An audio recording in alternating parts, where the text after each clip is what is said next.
Hello and welcome to Unblocking the Chain, where we delve into the intersection of traditional finance and digital assets. If you're curious about how these two worlds collide and what it means for your investment strategies, you've come to the right place. I'm Drew Bradford, and today I have with me David Menz, who's Head of Policy at Coinbase APAC. Welcome, David. Thanks, Drew. Great to be here. Cheers for having me. Mate, perfect guy. We've got the election coming up next weekend. Perfect guy to have a chat to. I'd love to cover off a few things with you today.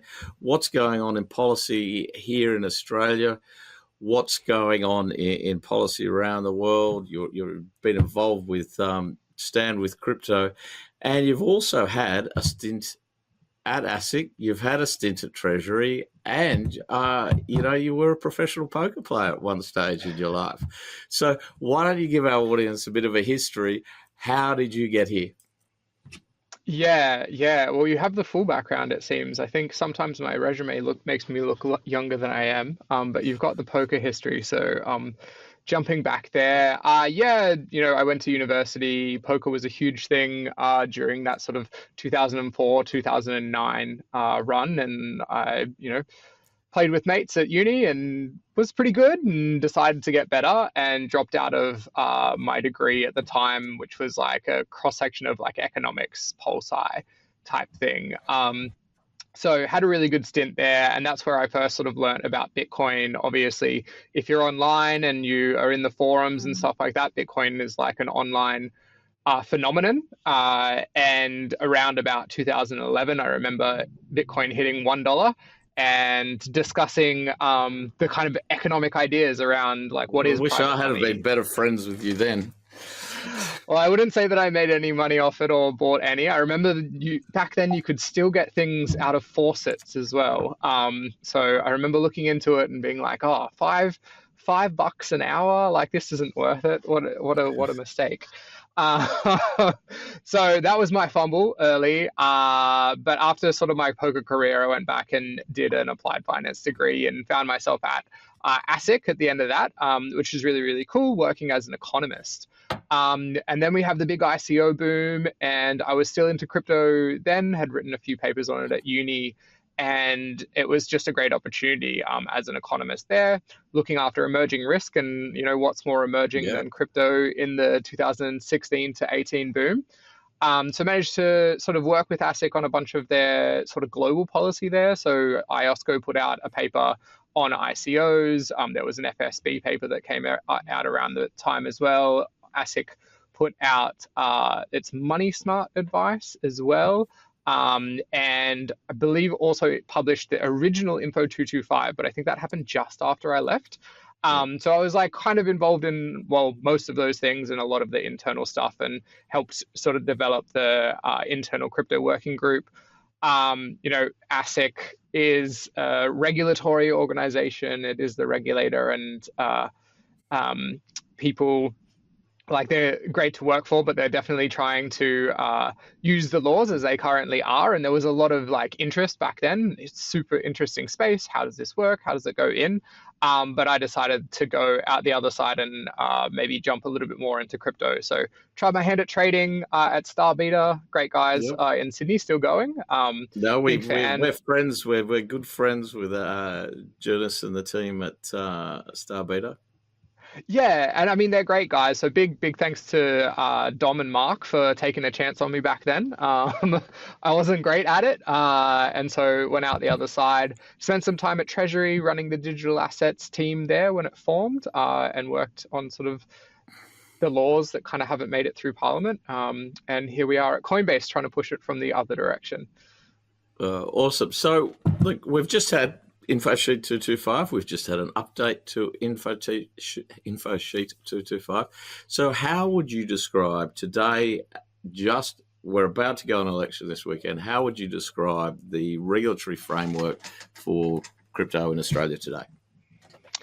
Yeah, I would say it's underformed. I think that's probably where we are at the moment.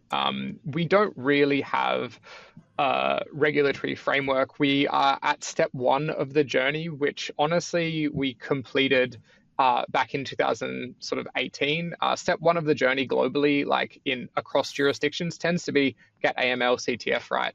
And we did that, and it's been in place for a really long time, and we haven't taken that next step, which is how do we ensure that things that look kind of like financial investment are regulated in ways that sort of make sense for the industry itself. And so we're kind of still a little bit in the how do old traditional financial laws sort of fit overlaid on top of this. And there's a lot of issues with that. It doesn't quite work. It doesn't quite get you there. You get a lot of the coverage, but like not what you need.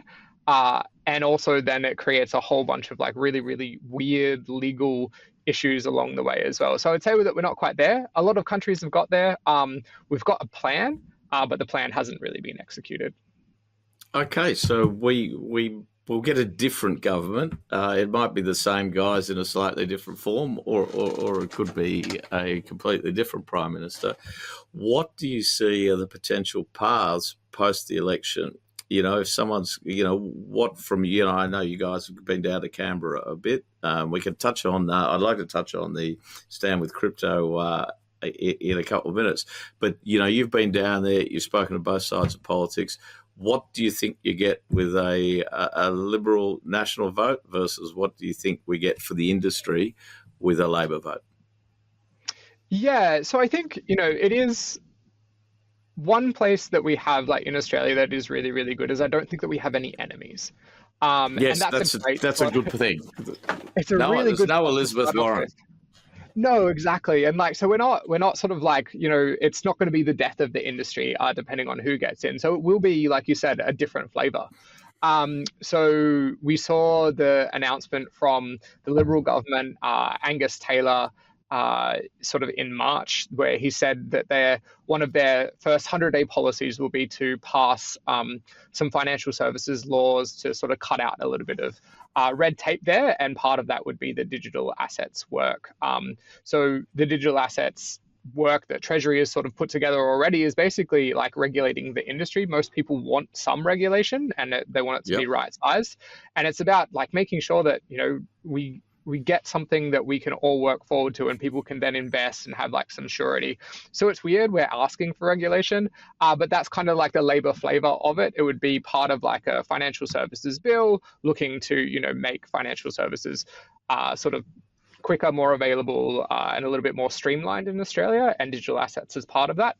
So that's good. That's a really big win. It's nice to see it in that policy platform from the shadow treasurer. And we also know that the shadow assistant treasurer, he is a sort of big proponent of digital assets, has like done a lot of media stating that. Yeah, Luke Howe's been a strong voice for us. Strong voice, especially up, like in his Queensland seat, up in Clontarf, seat of Petrie. And we also have like a champion as well, a younger sort of minister in Simon Kennedy, really important in Scott Morrison's old seat. He's a great champion of the industry. Like he definitely gets it. He's run his own businesses before, and former McKinsey. So I think we've got like some really, really strong, positive top to bottom support in the Liberal Party, and it would kind of look like that sort of liberal, less red tape kind of outcome. Yeah, and even in the last under the Morrison government, you had Senator Bragg and Senator Hume, Jane Hume, were pretty vocally pretty positive about the space previously. And they both still are, which is really, really good. They are still great supporters, and not to decrease the importance of the Senate. So big thanks to both Jane Hume and Senator Bragg. And then, on the other side, on the Labor side, I think that we got quite a lot of cut through over the last year or so, which is really, really good. So we had in March, they announced a sort of policy, like both from the government as well as from like the Treasury Department about developing, I can't remember what it's called, developing an innovative Australian digital asset industry. And so it's a bit of a mouthful. Yeah, I've seen that paper. So quickly on that paper, how different is it to the Treasury put out that payments modernisation paper in DEC 2023, I think. Is it an upgraded version of that, or is it still pretty similar? I think it's pretty similar. It's kind of a commitment to continuing on with their work. I think that there's a couple of little tweaks in there that are a bit more positive, which is really, really good. I would say when you're talking about the modernization of the payments framework legislation, that was kind of what do we need to do to like fit all of this stuff in? And then there was the digital asset platform work that was sort of like side by side. I think that this is like a slightly more positive spin on it. So not just the bare minimum, but also like, let's make this good. Let's make sure that it's workable. Let's try and like move Australia into a very competitive sort of landscape for like, where we could be on the global stage rather than just like flat regulation. Yep. So I think that there were some really good like technical legal things in there, a bit nerdy, but like a big step forward in showing that there's like a pretty sophisticated understanding there. And to have that support so Andrew Charlton was kind of like the main sponsor of that, another sort of younger politician that's been a big champion for us on the Labor side, very pro crypto. So we need him to keep that seat of Parramatta. I'm confident. I think he'll do well. But having the support of Jim Chalmers for that statement as well was also really big too. Any guesses on who now, with Stephen Jones retiring? Any guesses on who might be the assistant treasurer? Should Labor retain? That's a good government? one. That's a good one. Let's cross our fingers and hope for Andrew Charlton. That'd be great for the industry. I can only assume there's probably be 3 or 4 other people lining up for that role as well. Yeah. So there'll be competitors waiting in the wings. And Charlton is a relatively new minister, so potentially. Yeah. It would be great for us. It's what I'm going to cross my fingers for. I think that we will probably have to do some education of anyone else who gets into that assistant treasurer role. So hopefully we have the chance to work with them relatively early. I'm not going to throw around the names that I've sort of heard in the back rooms. I'm just putting all of my money on Charlton because it'll be great for the industry. But I think, no matter what, the industry on either, no matter who gets in, like we have our work cut out for us. We do have to continue to educate. Like we said before, we don't have any enemies, but there's a lot of like people who are relatively neutral or just don't know anything about it or don't care. And that's our job, right? Like that's our job to sort of get together as an industry and make sure that we're supporting each other and like constantly having those chats, which I know you've been doing a huge amount of as well. Yeah, look, and I think there's a lot of good stuff going. The RBA with Project Acacia, looking at tokenisation of wholesale financials. But the Australian economy will be a lot more efficient with the right adoption of the technology. We've just got to help get it there. Yeah, definitely. And I think it is one of those things. I'm hoping that we become part of the productivity conversation. Australia, as you know, has a problem. Like relatively, it has a huge problem. Productivity growth has been really poor over the last decade. Also, I mean, purchasing power of the average wage is back at 2011 levels.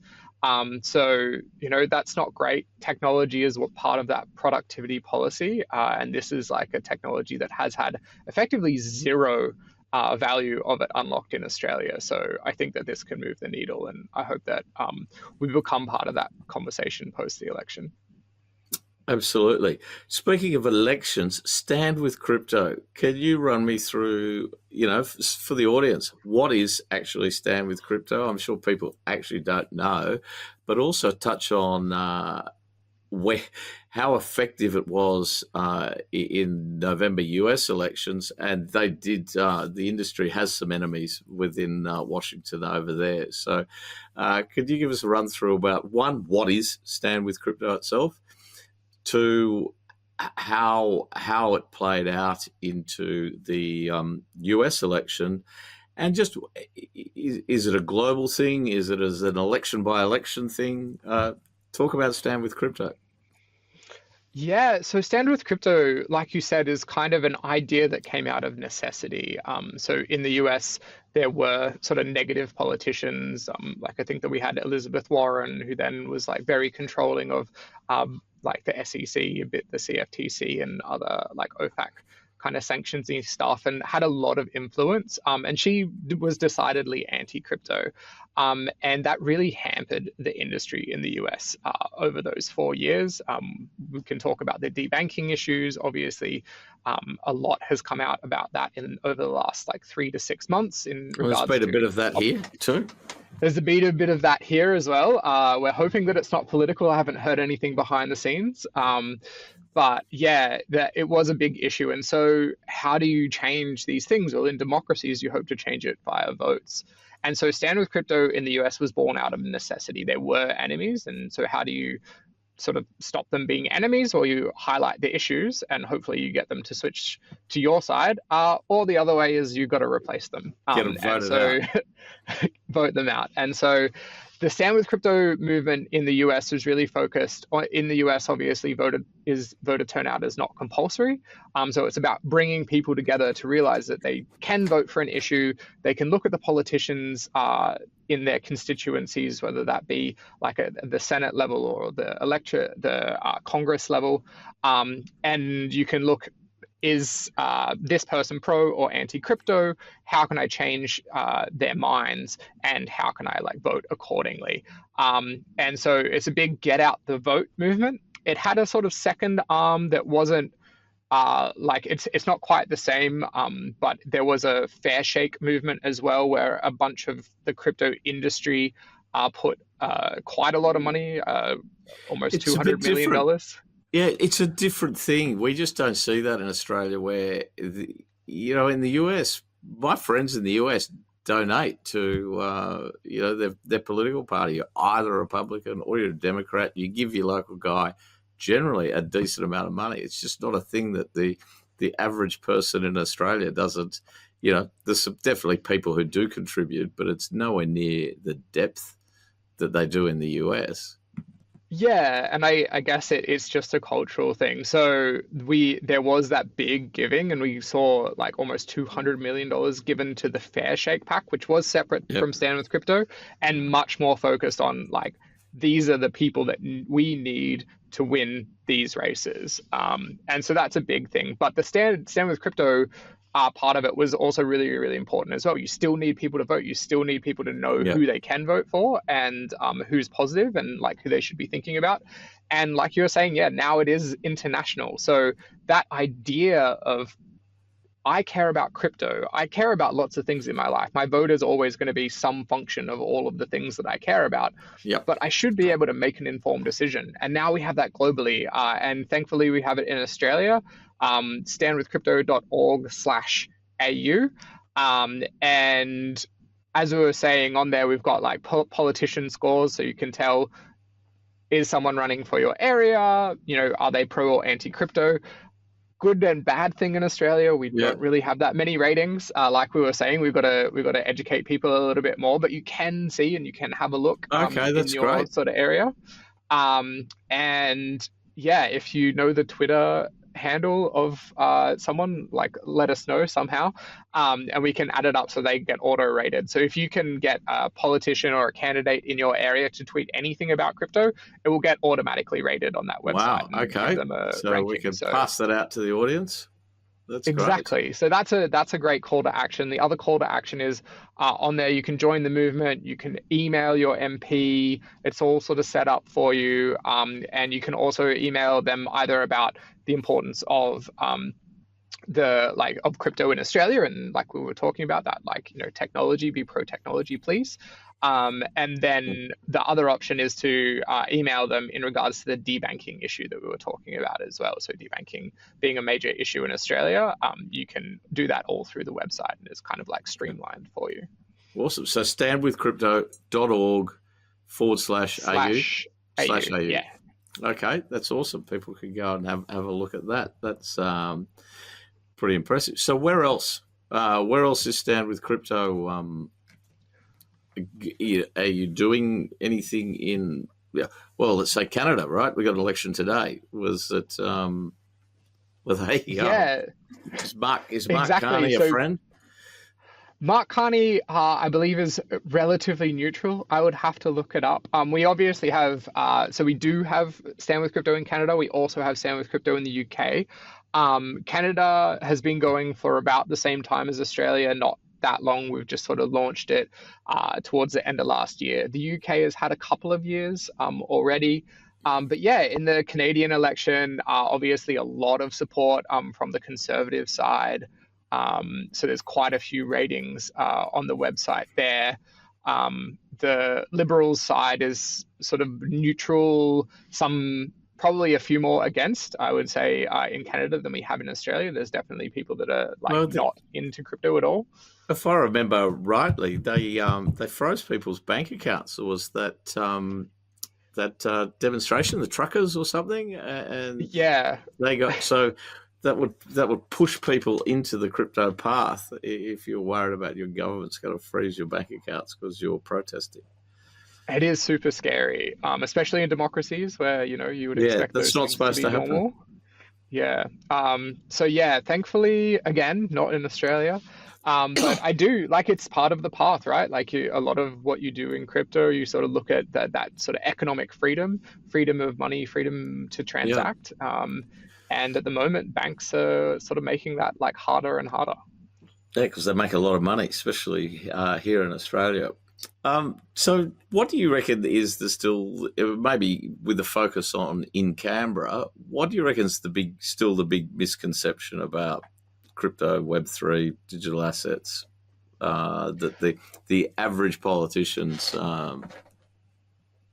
thinking? I think, yeah, it's an interesting one, right? So what are the best things about crypto?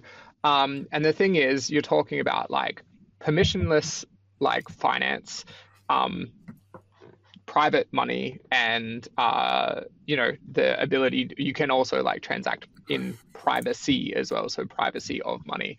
Obviously, that third one being a little bit separate, but having like a purely permissionless financial system comes with really, really good things and really, really bad things. And Yeah. I think that everyone is just like so focused on the bad things, rather than realizing the extreme efficiency of the good things. Like it's a lack of understanding of the point of the technology. And it's also like people are very used to the system as it currently is. And the current system, it works. It doesn't work well, but like if you don't know how it works, if you're Yeah, not a professional like Drew is, but it like works well.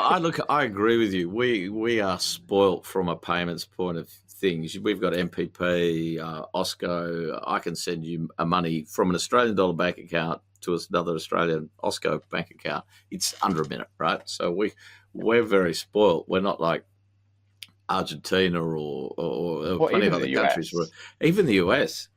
So they don't have that. But if I look at some of the foreign exchange, so if you're the Pacific Islands, the spreads on FX that the Pacific Islanders who come in and do all the itinerant work here, uh, that's dreadful what they're paying in fees to take that money back out of Australia. So there's plenty we need to do here, but it's probably not visible to 95% of the population. It's probably only visible to 5. Yeah, exactly. And I was in Argentina around this time last year. And when I was there, using Western Union was like one of the better options. And you know Yeah, that the world is scary when Western that's Union your is best actually like a option. decent price point. Oh, look, Um, I had the same, interesting enough, in Argentina last year as well. The guys didn't want to take a credit card. They wanted either dollars uh, or if you had an international card, the regular, it was 45 days before Visa paid them their money, or MasterCard, or, not singling out Visa, any international credit provider. It was, best case was a month, and more likely 45 days. They've got inflation running at 20% a month. So, you're buying something for $100. By the time the guy gets the money, it's only worth 80. So crypto solves a lot of that. yeah, crypto solves this, right? And I think that that's the frustration is it's a frustration that we have in Australia because Australia's got it relatively good. But, you still look at payments costs in Australia, they're really high. Like, you're talking over 1% every time, like tax every time you do something like that. That's a pretty crazy amount over a person's lifetime. Well, Australians in merchant service fees pay $4 billion a year. That's the number that Australia pays. Every time you tap and your coffee, instead of $4.50, is $4.58 or whatever. Those 8 cents, they add up, and they add up quickly. It shouldn't cost 2% or 1.5% or anything. It should cost less than a cent to do all these transactions. And I think crypto can get us there. Yeah, and like we have many versions of that, right? So like base is under 1 second, under 1 cent. We've got Solana doing things even faster and cheaper. Like these are and our local friends at people that are our local friends at the Red Belly Network, right? They got 600,000 transactions per second at under a cent. So yeah, wow, it is amazing, and so that tech can really sort of change these things and hopefully move forward. And especially when we consider like things like the MPP, like they were built by the government anyway. Yeah. So like a tax on the tax is like, it's a tough one to swallow, I think. Yeah. Okay, so let's zoom out a bit. You're running policy APAC for Coinbase. Coinbase, obviously, great organisation, very global. What do you see around the world, and sort of policy in Singapore, policy particularly in Asia, policy in Hong Kong, policy in Japan, policy in the States? Obviously, there's a lot going on there with David Sachs and team. So where do you see us? Yeah, so I think I'll start with where do I see Australia. So I think Australia is behind, which is not necessarily always a bad thing, but I think it's becoming a bad thing really, really quickly. I think it is good that Australia is like pretty measured. We have a lot of checks and balances in how we create laws and things like that. But when it takes too long, it takes too long. And we're probably in the it's taking too long side of things. So I would really like to see Australia use the opportunity right now to fast follow and like take a look at like Singapore, take a look at Hong Kong, take a look at what the US is doing, take a look at what's happened in Europe, and take a look at like the UK, similar jurisdictions that we're like interacting with all of the time, and say, okay, this worked, this didn't work, et cetera, et cetera, et cetera. And we should do it relatively quickly. People are broadly aligned with what's required right now, but we need that step one, so then we can get the positive regulation that is like, how do we ensure that innovators and entrepreneurs in Australia can sort of interact? How do we make sure that we open up this like banking thing? How do we stop like all of the controls that we have from our local banks for people that just want to use the technology and build and support and invest? So that's kind of where I think Australia is. I think like I am worried that we are getting left behind. Further behind. And yep. Further behind. And that is part of because of what the US is doing right now. So the US has gone from like negative to, extremely positive very quickly. And they've got those amazing initiatives like the Crypto Action Task Force that is like, let's get this done quickly and let's get it done right. And that is changing what is happening around the world as well. So we're seeing more and more positive stances from places like India, for example, who doesn't have a regulatory framework. Yep. Going from thinking, oh, we'll ban this to, oh no, we really need to get on top of this. This is like clearly going to be important to the global economic system India, soon. wow. So we need to, yeah. And so they're like, don't get me wrong, it's going to be slow, but like we've moved from this is negative. They learned bureaucracy off the English. So it could be a while. But we're also seeing, chats around Mika in Europe. They have this like sort of very strict view of like, keeping like liquidity and things like that in the European economic zone. But if America is going to be permissive, like it's going to be like heavily competitive against that European regime that people were probably pretty happy to adopt because it was something. And now they're like, oh, do we need to tweak? What is the competition looking like? That's a little bit more difficult. We're seeing like Hong Kong, for example. Hong Kong created a stablecoin framework. They created a licensing framework for VATPs. And for a couple of those frameworks, they saw no one really apply for them because the settings are a little bit harsh. They were like a little bit difficult to deal with. Like there's like some of the better businesses that have like a good tech stack that are like really, really concerned about regulatory. Some forms of regulation just don't work in different regimes. And so one of the good things that we've seen around Hong Kong is they've said, okay, we acknowledge that. We might have to go back to the drawing board and see if we can sort of change that a little bit. One thing that's really positive that's come out of Hong Kong is they've said, actually, if you're like providing these services, you can do staking. You can provide yield on assets for these things. We don't have that in Singapore yet, but we're hoping they'll have a look at it. The UK has said, yes, you can definitely do staking under our regime. Europe has said it as well. So there's constant like movement, I think, towards more and more services being more and more available to people around the world. But it's like here and there and here and there, and everyone's still piecing it together. But the US is putting that sort of fire under it. Like they've got the foot on the gas there. And so hopefully Australia, we can cherry pick and just say, hey, this is what's working well. This is what the MAS, the Singapore has done well. This is MiCA, and as you point out, Hong Kong traditionally were quite innovative in the financial space. Probably hasn't been in the last 5 years or so, but they definitely seem to be coming back and looking to do new things and definitely looking to experiment. So hopefully Australia can cherry pick and get the best of all the good things around the world, rather than go down our own path that's different.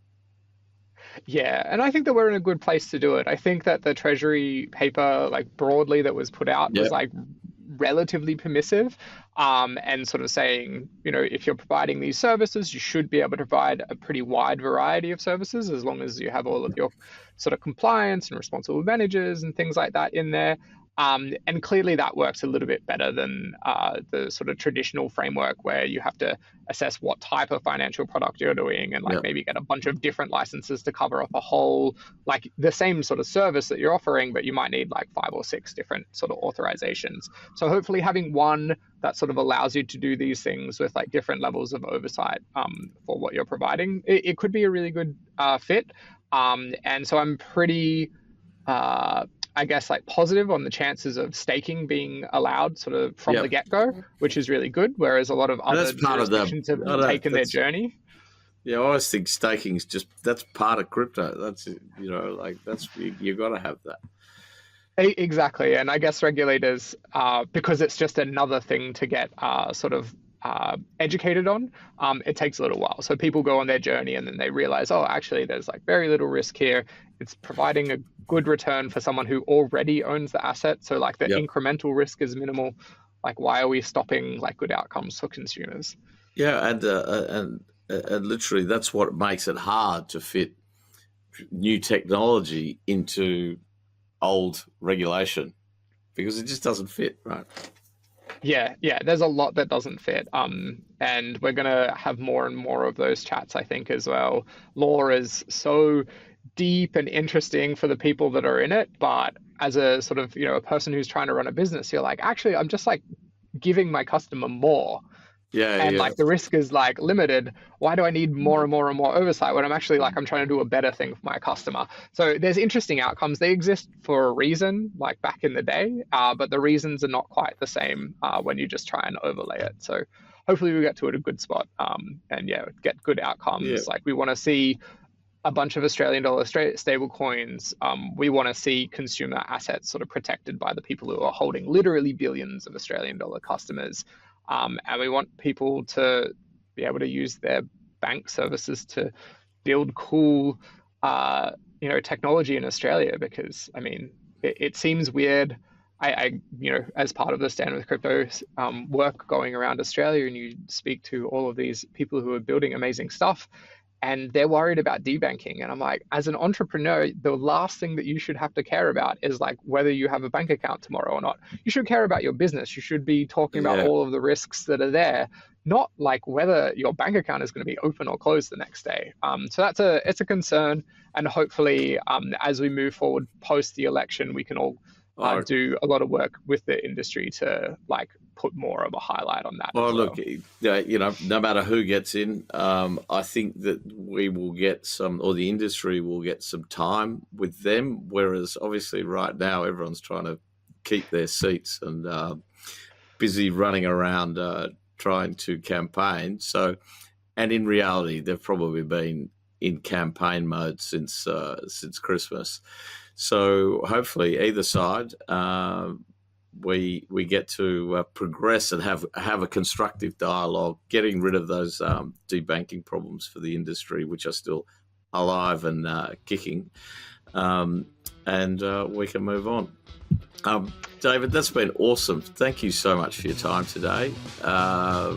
Obviously, you've probably got the best for your job. You've definitely got the best resume. Time at ASIC, time at Treasury, and so that's been very informative for our audience. So thank you very, very much for your time. Thanks, Drew. Cheers for having me. And yeah, everyone go vote on the weekend if you haven't already. Thank you.